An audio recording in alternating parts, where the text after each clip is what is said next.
A wealthy tech mogul on his yearly vacation to an exclusive retreat is stunned when he comes across two teenagers who bear an uncanny resemblance to him. The private jet touched down smoothly on the small airstrip nestled between verdant hills and the endless blue ocean. Michael Carter barely glanced out the window as the plane came to a stop. His attention was fixed on his phone, reviewing updates from Carter Enterprises. His company's relentless drive to dominate global markets had pushed its stock value to record highs, yet the figures brought him no satisfaction. Michael sighed, slipped the phone into his pocket, and straightened the cuffs of his custom shirt. A chauffeur waited to whisk him away in a sleek black SUV to his destination, a secluded luxury resort known only to the ultra-wealthy. The resort's entrance was understated yet elegant, designed to blend harmoniously with its natural surroundings. The staff greeted him with polished professionalism, their smiles warm but unobtrusive. Michael gave a slight nod of acknowledgement, a faint smile crossing his face as the manager led him to his private villa. The villa was impeccable as always. Floor-to-ceiling glass walls overlooked the ocean, where waves gently lapped against a pristine beach. Modern, minimalist furniture filled the space, accented by touches of local artistry. A chilled bottle of his favorite vintage champagne awaited him on the marble counter, accompanied by a handwritten note from the resort staff welcoming him back. He set his bags down and stepped onto the terrace, letting the salty breeze brush against his face. For years, this place had been his sanctuary, a brief escape from the relentless demands of his life as CEO. But even here, the solitude felt empty. His success had brought him everything: a private jet, a penthouse in Manhattan, and the kind of power that could reshape industries with a single decision. Yet he couldn't shake the nagging sense that something was missing. Michael spent his first few hours, as he always did, settling in and allowing the resort's tranquil rhythm to ease his tightly wound nerves. A swim in the infinity pool helped clear his mind, though it wasn't long before his thoughts drifted back to work. Late in the afternoon, he headed to the main pool for a change of scenery. It was a serene spot, tucked behind swaying palm trees and lined with sleek lounge chairs. Guests floated lazily in the water or reclined with cocktails, chatting in low tones. As Michael settled into one of the loungers, he noticed two teenagers playing at the shallow end of the pool. A boy and a girl, perhaps 14 or 15, splashed each other and laughed with an unrestrained joy that momentarily caught his attention. He tried to dismiss it as idle curiosity, but something about them held his gaze.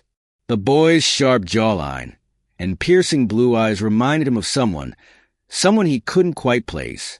The girl, with her high cheekbones and the way she tossed her sandy blonde hair over her shoulder, had an eerily familiar presence as well. Michael shifted uncomfortably in his seat, his brow furrowing. Then it hit him like a bolt of lightning. He wasn't seeing someone else in their faces. He was seeing himself. The resemblance was uncanny. It wasn't just their features. It was in their expressions, the way they moved, the slight tilt of the boy's head when he smiled. Michael felt a strange tightness in his chest, a sensation he couldn't immediately name. The children's laughter faded as they climbed out of the pool and walked toward a woman sitting nearby. She looked to be in her late 30s, with a kind but weary face framed by sun-streaked hair. She smiled at the twins, handing them towels before pulling them into a quick hug. Michael couldn't help but stare. The woman seemed vaguely familiar, but he couldn't place her. Was she someone he'd met briefly during his years of networking? A former employee? He quickly brushed the thought aside, reminding himself that his social circles were vast and often forgettable. Still, the resemblance nagged at him. It wasn't something he could easily dismiss. He tried to refocus on the book he'd brought, a historical biography that usually captivated him. But the words blurred together. His eyes kept flicking back to the family as they gathered their things and began walking toward the beach.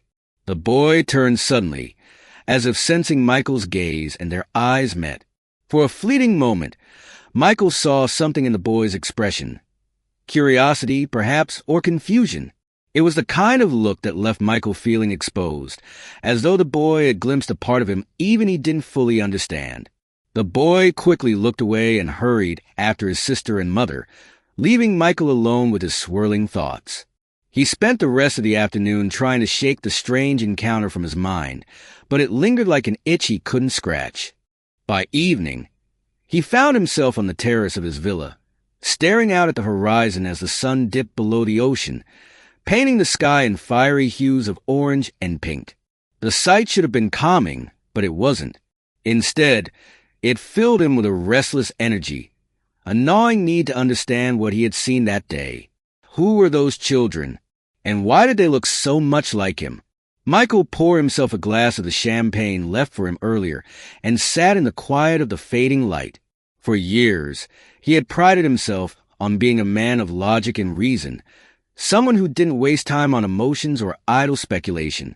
Yet here he was, haunted by a pair of strangers who had somehow managed to crack his carefully constructed armor.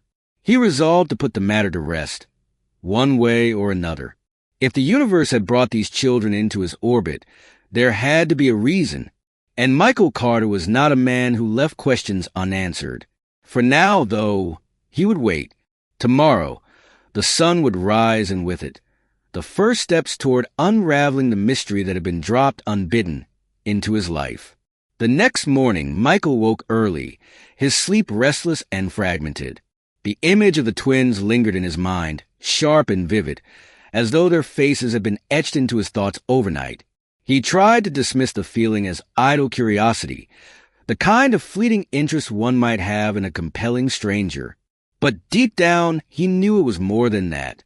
The resort's breakfast terrace offered sweeping views of the ocean, a place designed to soothe even the most harried souls. Michael sat at a corner table, sipping black coffee and scrolling through his phone, half listening to the gentle hum of conversation around him. Yet his focus drifted repeatedly toward the table across the patio. There they were again, the twins, seated with their mother. The boy poked at his plate of fruit, while the girl animatedly described something, her hands gesturing wildly. Their mother smiled warmly, leaning forward as though captivated by the story. Michael studied her face more closely now. She had an understated beauty, the kind that came from kindness rather than luxury. Her features stirred a distant memory, like a song he'd heard long ago but couldn't place. His coffee turned cold as he watched them. He told himself it was absurd to feel this way, this fixation, this nagging pull in his chest, but he couldn't help it. The uncanny resemblance between himself and the twins gnawed at him, demanding answers he wasn't sure he wanted to find. Later that afternoon, Michael spotted the family again by the pool. The twins were playing a spirited game of catch, while their mother sat reading under a wide-brimmed hat. Michael found himself wandering closer, pretending to admire the pool's design as he positioned himself within earshot. "Mom, did you see that throw?" the boy exclaimed, his voice brimming with pride. "I saw it," Sarah replied, her tone warm but distracted. "You're going to wear yourselves out before lunch." Michael lingered near the edge of the pool, pretending to adjust his watch as he studied the family. The boy's confident posture, the girl's quick wit, the way they interacted with their mother, it was all so familiar yet foreign. He felt like an intruder in a story he hadn't been invited to. Sarah glanced up from her book, and for a split second, their eyes met. Her expression froze, and Michael saw a flicker of something. Recognition, perhaps, or unease. She quickly returned to her reading, her face carefully neutral, but Michael knew she had noticed him. He decided not to let the moment slip away. Summoning his usual confidence, he approached her, offering a polite smile. "Excuse me," he began, his voice smooth and deliberate. "I couldn't help but notice your children. They seemed to be having a wonderful time." Isabel looked up again, her smile polite but guarded. "They love the water. It keeps them entertained. They remind me of myself at their age," Michael said, the words slipping out before he could stop them. Full of energy, full of life. Her expression shifted almost imperceptibly, a subtle tightening around her eyes. "Children tend to be like that," she replied, her tone carefully neutral. Michael extended his hand. Michael Carter. She hesitated, then shook his hand briefly. Isabel. No last name, no elaboration. Are you visiting for long? He asked, hoping to draw her out. A week, she replied. Just a little getaway. Her answers were clipped, as though she wanted to end the conversation before it could go any further. Michael sensed discomfort, but pressed on, driven by the strange compulsion to know more. Your children are remarkable, he said, glancing toward the twins, who were now engaged in a spirited argument over whose turn it was to throw the ball. They must keep you busy. They do, Isabel replied, her voice softening slightly. But I wouldn't trade it for anything. There was something in her tone that tugged at Michael, a quiet strength, a fierce protectiveness. He found himself wondering about her story, about the life she had built for herself and her children. But before he could ask more, she excused herself, citing the need to check on the twins. Michael watched her walk away, his curiosity deepening. Isabel's discomfort had been palpable, but so had her warmth. She didn't seem like the type of person to shy away from strangers, which made her reaction to him all the more puzzling. Over the next few days, their paths crossed repeatedly at the pool on the beach, in the resort's dining areas. Always in passing, but frequent enough to feel deliberate. Each time, Michael found himself drawn to the twins, their energy and personalities a strange reflection of his own. The boy, Nathan, had a quiet determination that reminded Michael of his younger self, while the girl, Ellie, possessed a quick wit and charm that felt disarmingly familiar. Isabel remained polite but distant, her interactions with Michael limited to brief nods or cursory exchanges. Yet he couldn't shake the feeling that she was avoiding him on purpose, as though she were hiding something. One evening, as the resort's main lounge filled with guests enjoying cocktails and live music, Michael spotted Isabel sitting alone on a couch near the windows. The twins were nowhere in sight, presumably asleep or occupied elsewhere. It felt like an opportunity, a chance to break through the wall she had put up. He approached her slowly, a glass of whiskey in hand.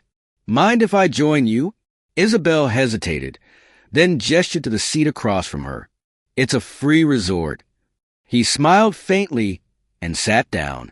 For a moment, neither of them spoke, the sound of a jazz quartet filling the silence. I hope I'm not intruding, Michael said finally. I just wanted to say, your children are extraordinary. Isabel looked at him, her eyes narrowing slightly. They're just kids. Perhaps, he said, swirling his drink. But they have a presence about them, a spark. It's rare. Her gaze didn't waver, but there was a tension in her posture that Michael couldn't ignore. Why are you so interested in them? She asked, her voice low but steady. Michael hesitated, caught off guard by the directness of her question. I don't know, he admitted, his usual confidence faltering. I suppose they remind me of something, or someone. Isabel's expression softened slightly, but her guard remained up. They're just kids, she repeated, her tone firmer this time. They have nothing to do with you. The word stung, though Michael couldn't say why. He wanted to press her, to demand answers, but he knew it wasn't the time. Instead, he nodded, finishing his drink in silence. As he walked back to his villa that night, the questions swirling in his mind grew louder. Isabel's reactions, the twins' resemblance, the strange pull he felt toward them, it all pointed to something bigger, something he couldn't ignore. For a man who thrived on control and certainty, the mystery was maddening. But Michael Carter was not one to walk away from a puzzle, especially one that felt so deeply personal. The walk back to his villa that night was slow, the weight of Isabel's words settling heavily on Michael's shoulders. He couldn't shake the sharp edge of her tone or the tension in her posture when she told him the twins had nothing to do with him. Her words had been dismissive, almost offensive, and yet the resemblance between the twins and himself was undeniable, a truth that seemed to mock him every time he saw them. The next morning, Michael sat on the villa's terrace, staring out at the calm waves of the ocean. His breakfast sat untouched, his coffee cold. For a man who thrived on decisiveness, the uncertainty gnawed at him. His mind replayed Isabel's words over and over, but it wasn't her voice he kept hearing. It was his own, asking why he was so interested in her children. The answer, though unspoken, felt closer to the surface with every passing moment. By mid-morning, Michael had made up his mind. He pulled out his phone and called a number he hadn't dialed in years. The man on the other end answered on the first ring. "Mr. Carter," the voice said, sharp and professional. "What can I do for you?" "I need you to look into someone," Michael said, his voice clipped. Discreetly. The man didn't need further explanation. Michael provided Isabel's first name, a basic description, and what little he had observed about her over the past few days. He didn't mention the twins. He wasn't ready to say the words out loud, but the investigator didn't press for details. Within minutes, the man had agreed to dig into her background and provide a report as soon as possible. The next 2 days felt agonizingly slow. Michael continued to see Isabel and the twins around the resort, though their interactions remained brief and guarded. Each time, his unease grew, the unanswered questions forming an almost unbearable weight. Who was Isabel? Why did she look at him with such carefully controlled emotion? And why did her children seem to carry pieces of him in their faces? On the third evening, as the sun dipped below the horizon, Michael received a call. "I have something for you," the investigator said, his tone measured. "It's interesting." Michael felt his pulse quicken. "Go on." "Isabel Lewis," the investigator began. "She worked at Carter Enterprises about 16 years ago. Entry-level position in the administrative department. Promising, from what I can tell, intelligent, efficient, good reviews from her supervisors. She has twins now, teenagers." Michael's brow furrowed. "I don't recall her." "You wouldn't," the investigator said. "She was only there for about 6 months. She was abruptly dismissed. The official record says it was due to downsizing, but I did some digging. It seems her termination coincided with a significant HR incident involving upper management." Michael's stomach tightened. What kind of incident? There's no clear documentation, but rumors at the time suggested an inappropriate relationship with someone high up. The records are vague, almost suspiciously so. Whoever handled this went out of their way to bury the details. The investigator paused. "I have to ask, Mr. Carter, does it have anything to do with you personally?" Michael's hand tightened around the phone, but he didn't answer directly. "What else?" The investigator hesitated. "The timeline aligns, Mr. Carter. If the twins are around 14 or 15, Isabel would have been pregnant shortly after her dismissal." The words hung in the air like a thunderclap. Michael didn't speak for a long moment, his mind racing. "Are you saying—" He stopped, struggling to form the question. "I'm saying it's possible," the investigator said gently. "Very possible." Michael ended the call without another word. He stood on the terrace, the sound of the waves crashing below suddenly overwhelming. Could it really be true? Could those children, the boy with his sharp jawline, the girl with her piercing blue eyes, be his? He paced the length of the terrace, trying to make sense of the revelations. Isabel had worked at Carter Enterprises. She had been dismissed under questionable circumstances. The timing fit, and her reaction to him, her discomfort, her guardedness. It all pointed to something she wasn't saying. The next morning, Michael's resolve hardened. He couldn't let the matter rest. If the twins were his children, he deserved to know. More than that, they deserved to know. He told himself it was about the truth, about responsibility. But there was something else beneath it all, a strange, unfamiliar yearning that he couldn't quite name. He spent the day observing Isabel and the twins from a distance, his mind racing through the possibilities. At one point, he saw Nathan helping Ellie untangle a kite string on the beach, their easy camaraderie tugging at something deep inside him. They moved with a shared rhythm, a bond so natural it was almost painful to watch.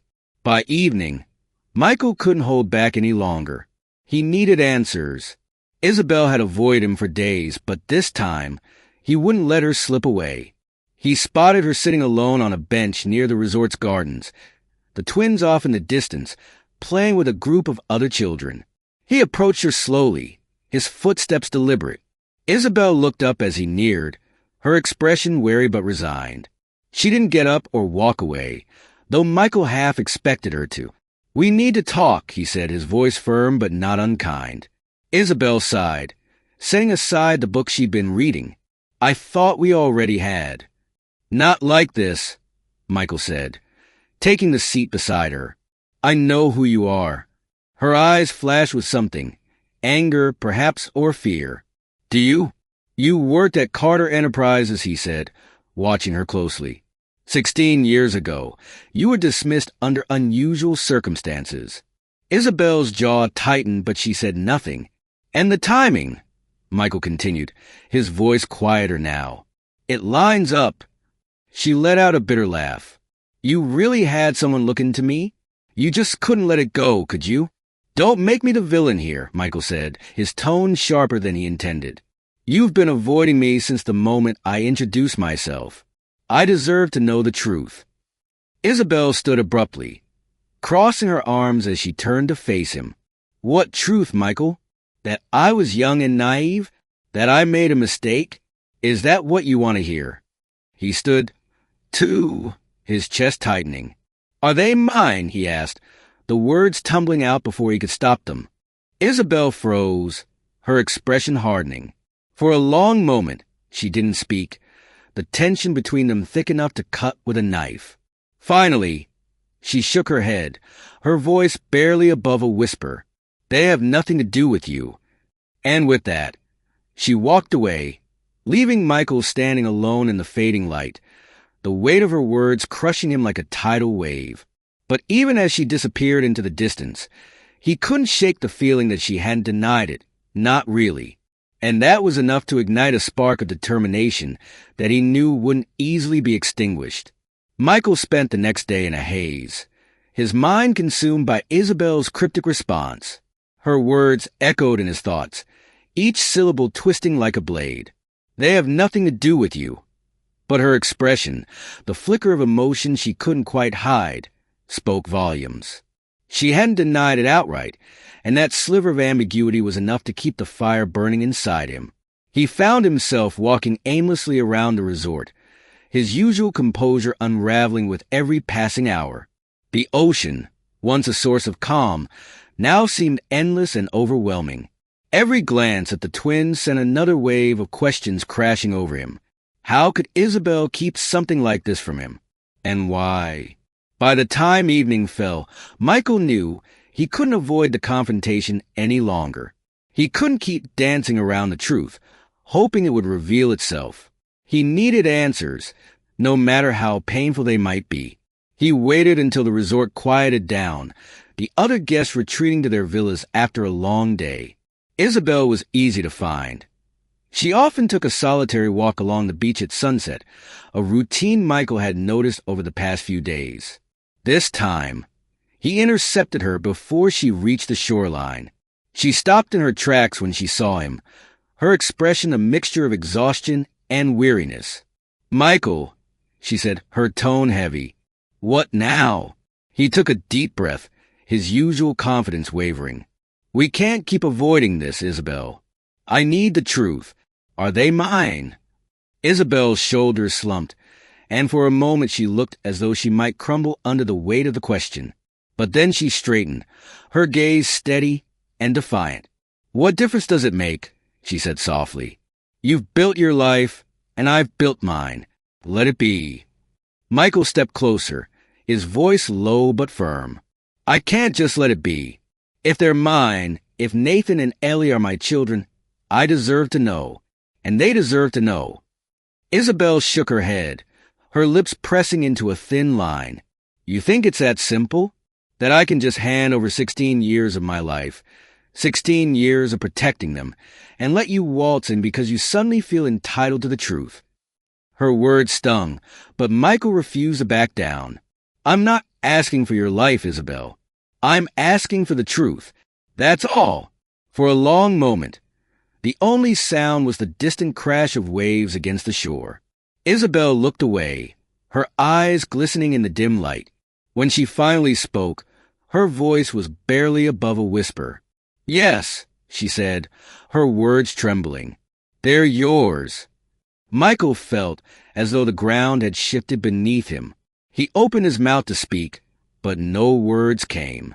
The reality of her admission hit him like a tidal wave, flooding him with emotions he couldn't immediately name: relief, anger, guilt, and something far more profound. Isabel exhaled shakily, her composure fraying. "It was a mistake," she continued, her voice trembling. "I was young, and you were charming in your way. It was brief, meaningless. But when I found out I was pregnant, I knew I couldn't let you or your world near them." Michael stared at her, his mind racing. "Why didn't you tell me?" Isabel's eyes hardened. "I tried, Michael. Don't think for a second that I didn't. But you didn't want to hear it. Your lawyers made it very clear when they handed me that NDA. Sign it, take the money, and disappear. That was the deal." Michael's chest tightened. He remembered the corporate culture of Carter Enterprises back then: ruthless, efficient, unyielding. It was entirely plausible that his legal team had handled the situation without ever informing him. But the knowledge did little to ease the guilt gnawing at him. "I didn't know," he said quietly, the words sounding hollow even to his own ears. "If I had—" Isabel cut him off with a bitter laugh. "If you had what? You would have fought for custody, raised them in your cold corporate empire, turned them into pawns in your endless pursuit of power." Michael flinched at the accusation, but he couldn't argue. The man he had been 16 years ago, the man he had worked so hard to become, wouldn't have been a father. Not in any meaningful sense. "I didn't want your money," Isabel said, her voice breaking. "I didn't want your name or your influence.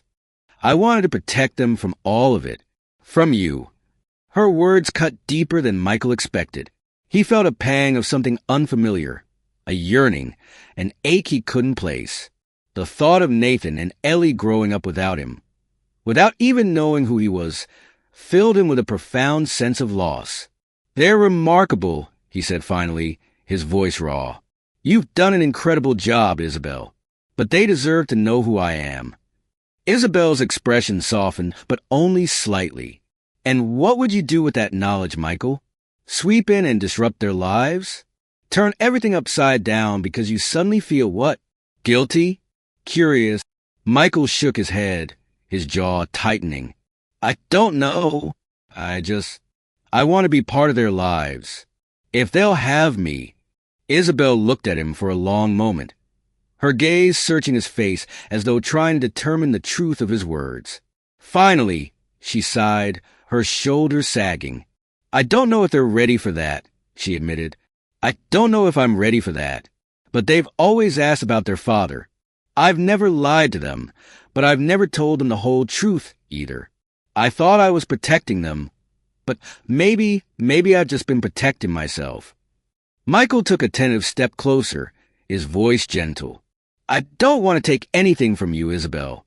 I just want a chance to know them, to know you." Her eyes filled with tears, but she quickly wiped them away. "This isn't going to be easy," she said, her voice wavering. "They're going to have questions. Questions I don't even know how to answer." Michael nodded, a small spark of determination lighting in his chest. "Then we'll figure it out. Together."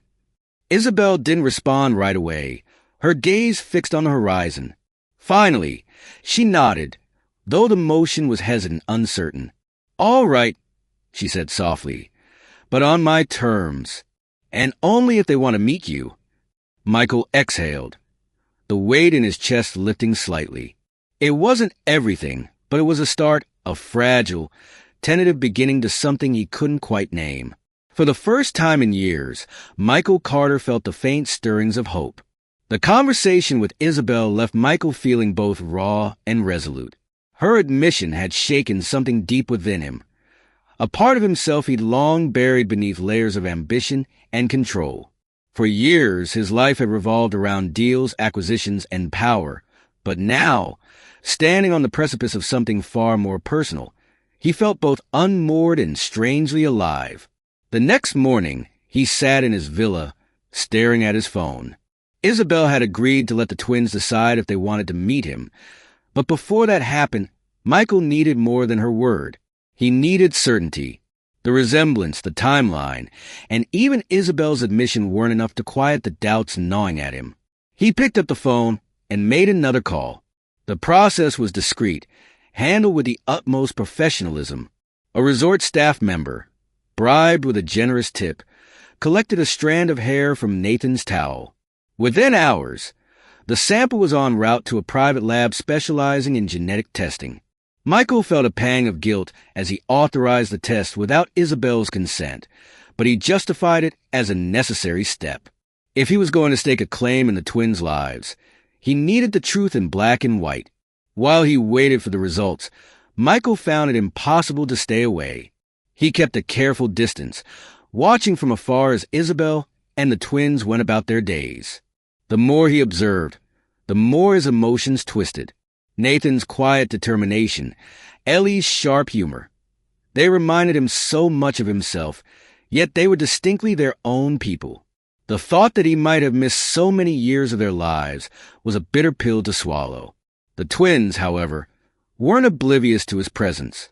At first, they seemed merely curious, occasionally glancing his way when they caught him nearby.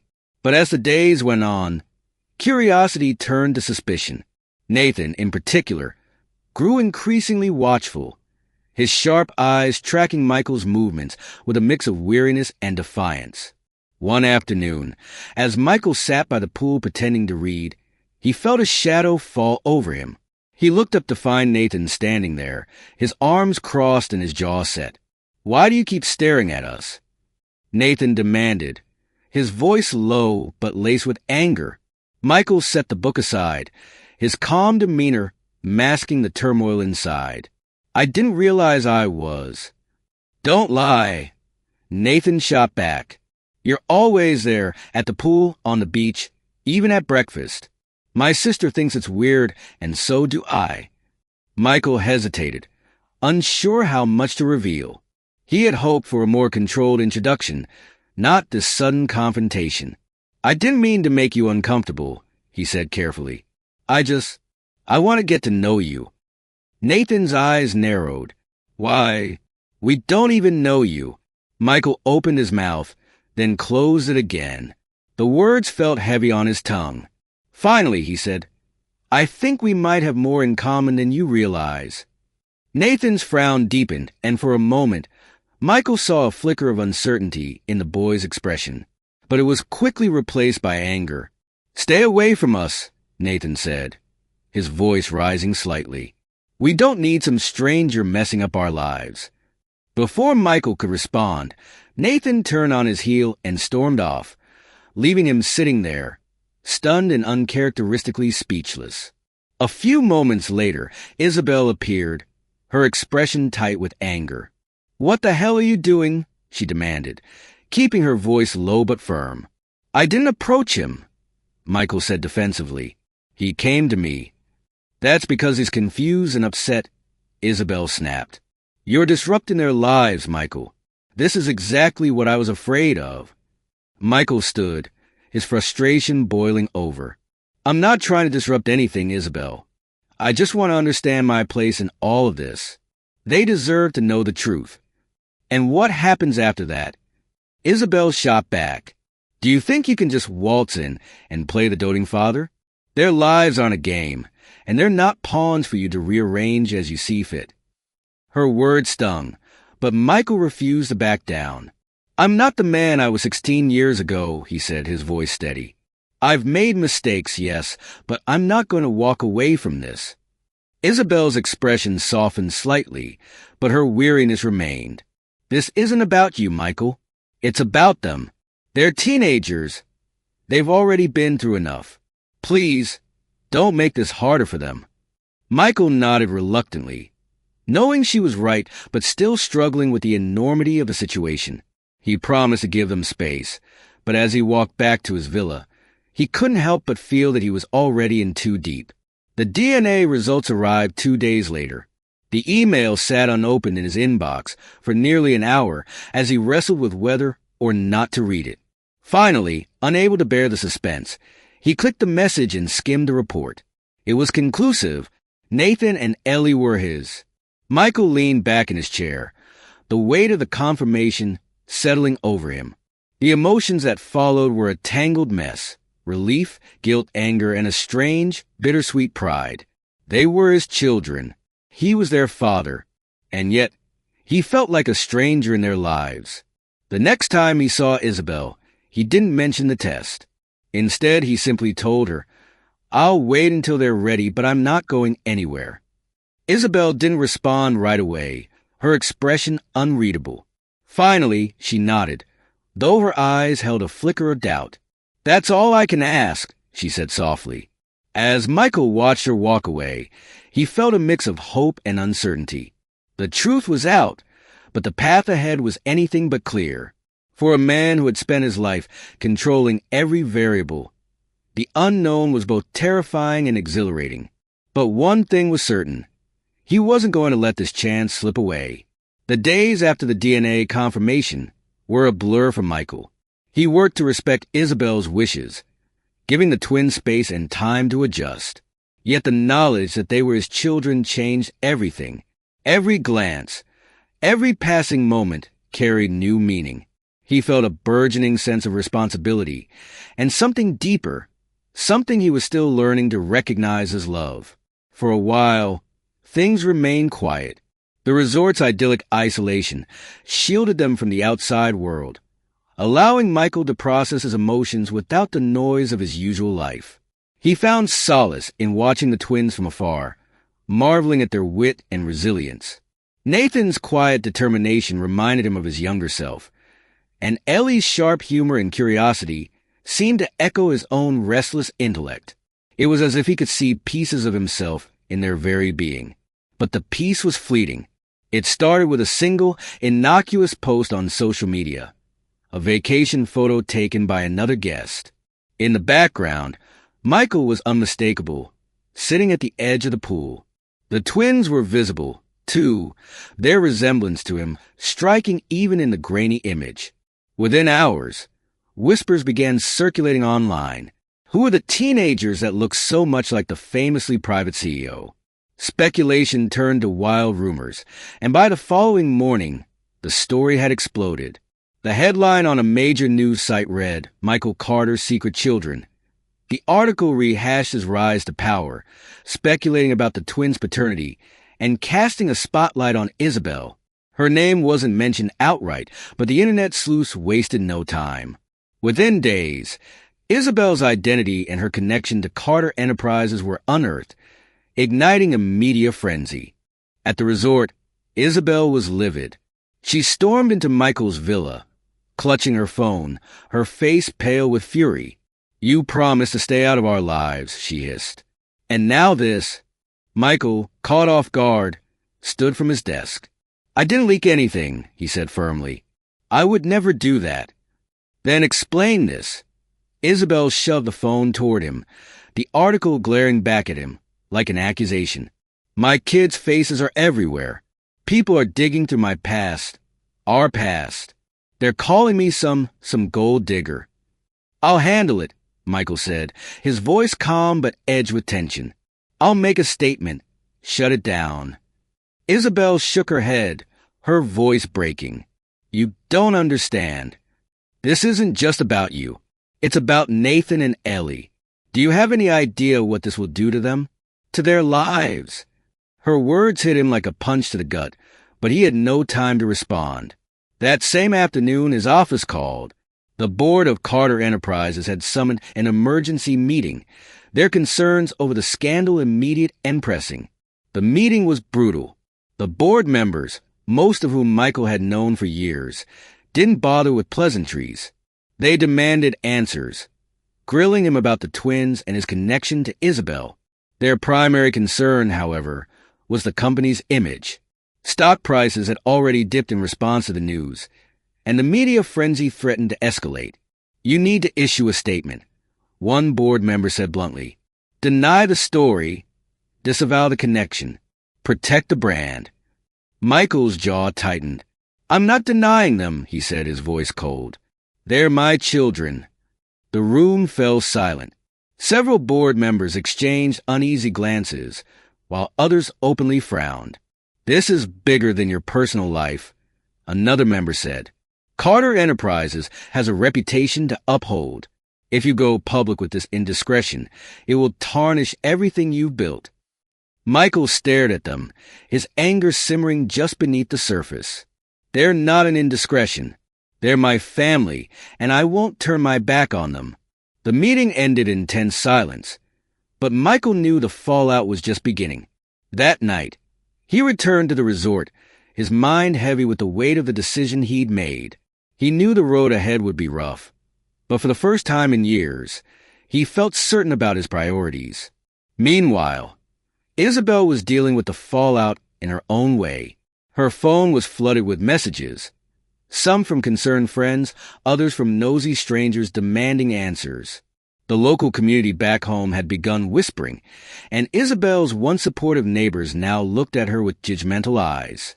The twins, too, were affected. Their phones buzzed constantly with messages from classmates, some supportive, but many cruel. Screenshots of online articles were shared in their group chats, accompanied by taunts and insults. Ellie handled it with sharp sarcasm, snapping back at anyone who dared to mock her. But Nathan was quieter, withdrawing into himself. Isabel found him sitting alone on the balcony one evening, his head bowed. "Are you okay?" she asked softly, sitting beside him. Nathan shrugged. "Everyone at school is talking about it, calling us rich kids, saying we're only here because of him." Isabel's heart ached. "None of this is your fault, Nathan. Don't let them make you feel like it is." "But is it true?" Nathan asked, his voice trembling. "Is he our dad?" Isabel hesitated, then nodded. "Yes, he is." Nathan looked away, his jaw tightening. Then why wasn't he there? Why didn't he want us? Tears pricked at Isabel's eyes, but she blinked them away. "It's complicated," she said quietly. "But he didn't know about you. Not really. And now that he does, he wants to be part of your life." Nathan didn't respond, his silence heavy with unspoken emotions. Overwhelmed by the mounting pressure, Isabel began to consider drastic measures. She looked into relocating, scouring real estate listings in quiet towns far from prying eyes. She even researched homeschooling options for the twins, hoping to shield them from the chaos that had engulfed their lives. But deep down, she knew that running wouldn't solve everything. The truth was out, and there was no going back. One evening, as Michael stood on the balcony of his villa, staring out at the dark waves, Isabel approached him. She looked exhausted, her usual composure frayed. "I can't do this," she said, her voice trembling. "The judgment, the bullying, it's too much. I need to protect my kids." Michael turned to her, his expression resolute. "I'll fix this," he said. "I'll do whatever it takes to make this right." Isabel shook her head. "You can't just wave your hand and make it go away, Michael. This isn't your world of boardrooms and contracts. These are my children's lives." "And they're my children too," he said, his voice firm. "I won't let this destroy them. Or you." For a moment, they stood in silence, the weight of their shared burden hanging heavy in the air. Despite everything, there was an unspoken understanding between them, a fragile alliance forged in the face of a storm neither of them had anticipated. As Isabel walked away, Michael made a silent vow. He had spent his life solving problems, and this would be no different. But this time, it wasn't about business or power. It was about family, about repairing the damage done, and building something real. For the first time in years, Michael Carter knew exactly what he was fighting for. The storm of media attention only grew in intensity. Headlines speculated on every aspect of Michael's personal life, dissecting his past relationships and scrutinizing his connection to Isabel and the twins. Online forums buzzed with debates about his character, some condemning him as a heartless figure, others painting him as a man trying to right his wrongs. Meanwhile, the fallout continued to affect Isabel and the twins in ways Michael could no longer ignore.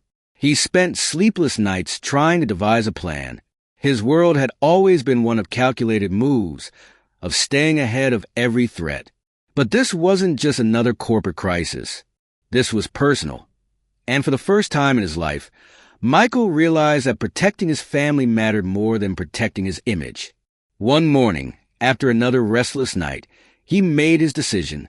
The company's public relations team had prepared a statement for him, a cold and impersonal denial designed to distance him from the controversy. Michael read it over once before tearing it in half. Instead, he called a press conference. The announcement sent ripples through the corporate world. Journalists gathered eagerly, expecting another sanitized denial or carefully worded rebuttal. What they got was something entirely different. Standing behind a simple podium, Michael looked out at the sea of cameras and microphones. For the first time in years, he felt vulnerable, exposed. But he knew what he had to do. "I'm here today," he began, his voice steady but uncharacteristically sincere, "to address the speculation surrounding my personal life. For the past several weeks, my family, Isabel Lewis and her children, Nathan and Ellie, have been thrust into the public eye because of me. And I want to set the record straight." The crowd hushed, hanging on his every word. "Nathan and Ellie are my children," he continued, the weight of the admission lifting as he spoke. "I wasn't there for them growing up. That's a failure I will carry with me for the rest of my life. But now that I know them, I'm committed to being a part of their lives and supporting them in every way I can." Michael paused, his gaze unwavering. "I also want to apologize to Isabel. She has raised two incredible children under difficult circumstances, and she deserves respect, not the invasive scrutiny she's been subjected to.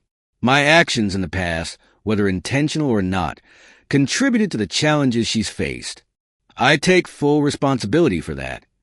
The statement was met with stunned silence, followed by a flurry of questions from the press.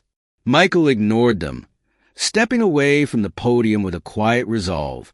The die was cast, and for the first time, he felt at peace with his decision. The fallout was immediate. The board of Carter Enterprises issued a formal statement distancing the company from Michael's personal life, and stock prices wavered. But amidst the chaos, there was an unexpected outpouring of support. Messages flooded in from parents, single mothers, and even strangers commending his honesty. For all the backlash, there was also understanding. For Isabel, the public apology brought mixed emotions. She appreciated Michael's willingness to take responsibility, but she remained cautious. Words were one thing, actions were another. Still, she couldn't deny the shift she saw in him, a sincerity that hadn't been there before. The apology also marked a turning point for Nathan and Ellie. Though skeptical at first, they couldn't ignore the lengths Michael was going to for their sake. Slowly, cautiously, they began to let him in. It started with small gestures. Michael invited them to dinner, careful not to push too hard. At first, the meals were awkward, filled with stilted conversation and long silences. But over time, the twins began to relax. Nathan asked about Michael's work, his curiosity betraying his sharp mind, while Ellie grilled him with questions about his childhood, often catching him off guard with her wit. One evening, as they sat around a small table at a quiet restaurant, Ellie smirked. "So, is it true you got kicked out of boarding school?"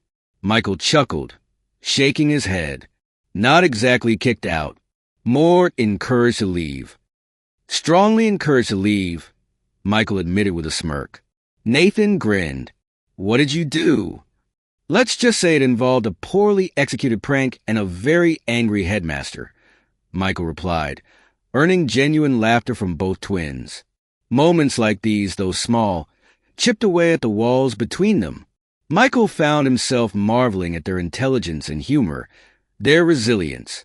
For the first time in years, he felt a sense of purpose beyond business, a desire to build something meaningful with his children.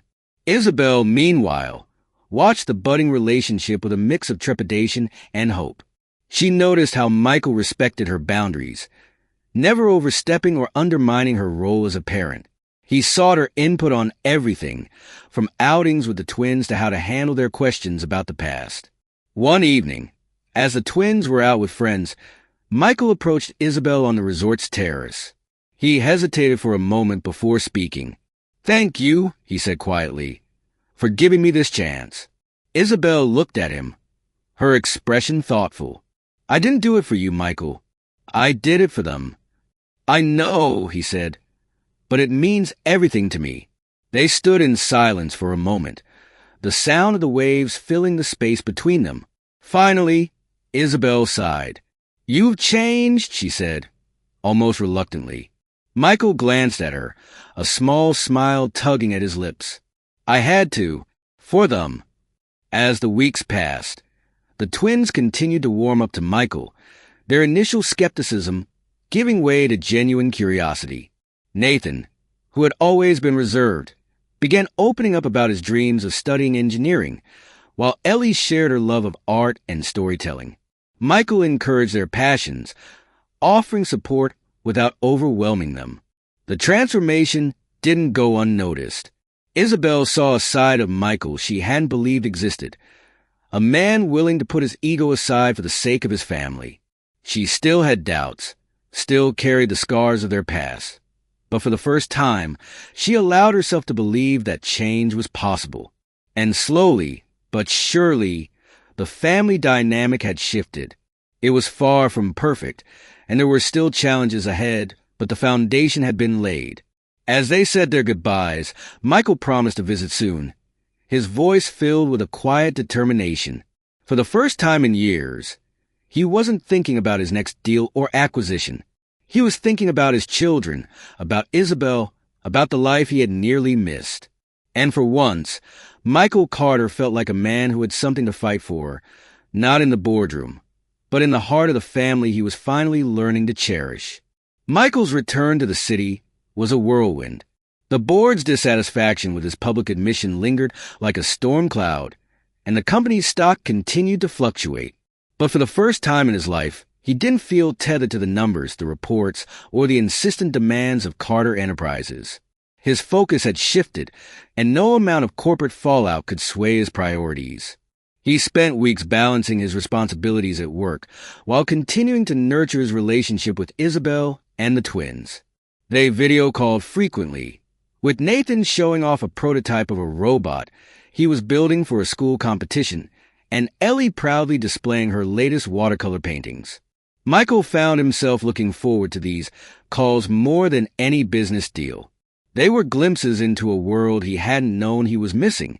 But the pull of the boardroom was relentless, and it wasn't long before Michael began to feel the strain. The endless meetings, the pressure to deliver, the constant travel. It all felt hollow compared to the moments he was building with his family. He realized he was standing at a crossroads, one that demanded a choice he had spent his entire life avoiding. One morning, as the sun cast a pale glow over his penthouse office, Michael made a decision. He drafted a resignation letter, placing it in an envelope with a sense of finality. He called an emergency board meeting that afternoon, standing before the men and women who had served as his allies and adversaries for years. "I've dedicated my life to this company," he began, his voice steady, "and I'm proud of what we've built together. But it's time for me to step away. Carter Enterprises will thrive without me, and I need to focus on something more important." The room was silent. Some faces registered shock, others thinly veiled relief. Michael didn't wait for their questions. He handed the letter to the board chair and walked out of the room, leaving behind the life that had defined him for so long. With his newfound freedom, Michael channeled his energy into a cause close to his heart. He established the Carter Foundation, named after Nathan and Ellie, aimed at supporting single parents and underprivileged families. Isabel was initially hesitant when he told her about the idea. "This isn't about making up for the past," Michael assured her during one of their conversations. "It's about building something meaningful. For them, for people who face challenges like you did." Isabel considered his words, her guarded expression softening. "If this is about them, then it's a good thing," she said finally. "But don't expect it to fix everything." "I don't," he replied. "I just want to help." The Foundation's launch was a modest but heartfelt affair. Nathan and Ellie attended the ceremony, standing beside Michael as he unveiled the organization's mission to a small audience of journalists and community leaders. Ellie whispered a sarcastic comment about the bland hors d'oeuvres, making Nathan chuckle and Michael smile, despite the formality of the event. The months that followed were transformative. Michael spent more time with the twins, visiting them frequently and taking a genuine interest in their lives. He attended Nathan's robotics competition, cheering louder than anyone when Nathan's team won first place. He accompanied Ellie to an art exhibit, marveling at her insightful critiques of the pieces on display. Slowly, he began to bridge the gap between the man he had been and the father he was trying to become. Isabel, too, began to see changes in him. He no longer exuded the icy detachment that had once defined him. Instead, he was present, engaged, and willing to listen. Their conversations shifted from guarded exchanges to something more open, more honest. She even caught herself smiling during some of their shared moments, a feeling she hadn't expected to resurface. By the time summer rolled around, Michael suggested something that surprised even himself. "Let's go back to the resort," he said to Isabel during one of their calls. "All of us, together." Isabel hesitated but eventually agreed. The twins were thrilled at the idea, and she couldn't deny that the resort, despite its past turmoil, held a certain charm. The return to the resort felt surreal. A year had passed since that fateful vacation, but the place remained as serene as ever. The villa overlooked the same turquoise waters, the same golden beach where so much had changed for them all. On the final evening of their stay, the family gathered on the sand to watch the sunset. The sky was a masterpiece of oranges and purples, the colors reflected in the gentle waves. Isabel sat on a blanket, her hands wrapped around a mug of tea, while Nathan and Ellie chased each other along the shoreline. Michael stood nearby, watching the twins with a mixture of awe and amusement. When Nathan called out to him, challenging him to join their game, he hesitated only briefly before kicking off his shoes and jogging toward them. The years of boardroom stress had left him slightly out of shape, and the twins' youthful energy quickly outpaced him. But he didn't care. Their laughter echoed across the beach, filling the air with a joy he hadn't realized he was capable of experiencing. Isabel watched from her spot on the blanket, her heart full as she observed the scene. For so long, she had carried the weight of the past alone, shielding her children from a world she feared would hurt them. But now, as she watched Michael stumble in the sand, laughing alongside Nathan and Ellie, she realized they had found something she hadn't dared to hope for: peace. As the sun dipped below the horizon, painting the world in a final burst of color, the family gathered together. Nathan and Ellie flopped onto the blanket beside Isabel, breathless from their game, while Michael sat down with a sigh, brushing sand off his pants. "You're out of shape," Ellie teased, poking him in the ribs. Michael laughed, shaking his head. "Give me a break. I'm old." "You're ancient," Nathan added with a grin. They all laughed, the sound carrying over the waves. For Michael, it was a moment of pure contentment, a feeling he hadn't known he was missing. As the stars began to appear, Isabel glanced at Michael, a small smile playing at her lips. "You're not terrible at this, you know," she said softly. "At what?" he asked, turning to her. "At being a dad." Michael's chest tightened at her words, a warmth spreading through him that he hadn't felt in years. He didn't respond, but the look in his eyes said everything. The family stayed on the beach long into the night, talking, laughing, and sharing stories under the vast expanse of stars. For Michael, it wasn't just the end of a chapter. It was the beginning of a new one, filled with hope, love, and the promise of a brighter future. As the waves lapped gently at the shore and the stars blanketed the sky, Michael leaned back on the blanket, gazing upward. The twins had sprawled out beside him, their laughter still echoing in his ears, while Isabel sat close, her quiet presence anchoring the moment. For the first time in his life, Michael Carter felt truly at peace. Not because of a triumph in the boardroom or a deal close, but because he was surrounded by something he never thought he deserved: family. Nathan's voice broke the silence, soft but full of wonder. "I've never seen this many stars before." Ellie nudged him playfully. "That's because you're always glued to a screen." Michael chuckled, his heart swelling. "They're always there waiting. Sometimes we're just too busy to notice." Isabel looked at him, her gaze lingering longer than usual. "And sometimes," she said gently, "we need a reason to stop and see them." Michael met her eyes, a silent understanding passing between them. The journey to this moment hadn't been easy, and there was still work to do. But the effort, the vulnerability, and the love they had found along the way made it all worthwhile. As the night wore on, the twins' energy finally waned, and they dozed off under the stars, their heads resting against Michael's shoulders. He looked down at them, his breath catching at the sight. These two incredible souls, so full of life and potential, were his. And for the first time, he truly understood the depth of what that meant. Isabel reached over, placing a hand lightly on his arm. "You've come a long way, Michael." He smiled, a mix of gratitude and humility in his expression. "We all have." In that moment, Michael realized that he had finally found the thing he had been searching for his entire life.